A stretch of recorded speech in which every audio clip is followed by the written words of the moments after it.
बहुत समय पहले धरती पर अधर्म बढ़ने लगा था। तब भगवान विष्णु ने धर्म की रक्षा के लिए अपने छठे अवतार के रूप में जन्म लिया, परशुराम।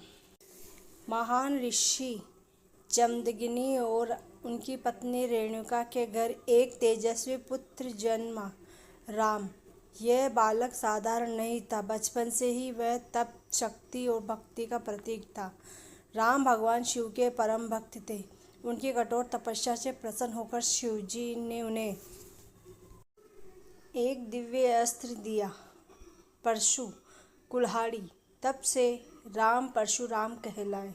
एक दिन उनकी माता रेणुका नदी से जल लेने गई। वहां उन्होंने गंधर्व चित्ररथ को अप्सराओं के साथ जल क्रीड़ा करते देखा और कुछ समय के लिए विचलित हो गई।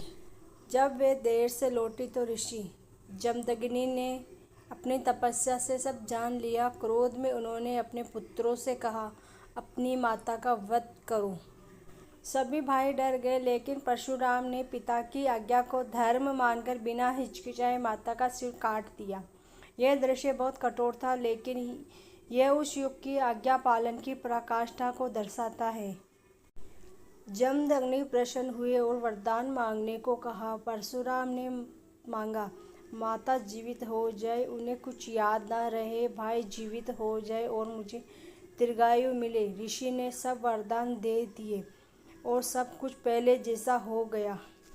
परशुराम का स्वभाव ऋषि दुर्वासा की तरह क्रोधी था। एक दिन शक्तिशाली राजा कार्तवीर्य अर्जुन ने अपनी अनुपस्थिति में आश्रम को नष्ट कर दिया।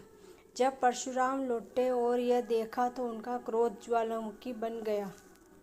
उन्होंने युद्ध में कार्तवीर्य की हजारों भुजाएं काट डाली और उसका वध कर दिया। लेकिन कहानी यही खत्म नहीं हुई। कार्तवीर्य के पुत्रों ने बदला लेते हुए ऋषि जमदग्नि की हत्या कर दी।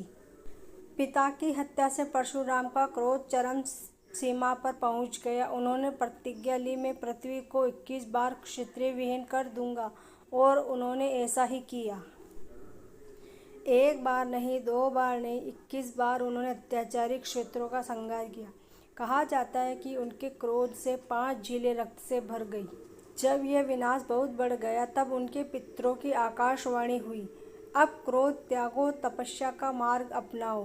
परशुराम ने अस्त्र छोड़कर तप का मार्ग चुना और हिमालय की ओर चल गए। का धनुष तोड़ा तो परशुराम क्रोधित होकर वहां पहुंचे। उन्होंने राम की परीक्षा लेने के लिए अपना धनुष दिया।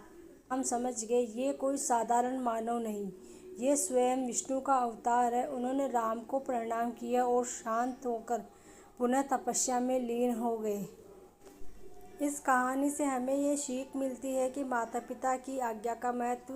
क्रोध विनाश का कारण है, अंत में सत्य और अधर्म विजयी होते हैं। शक्ति का सही उपयोग ही मानवता है।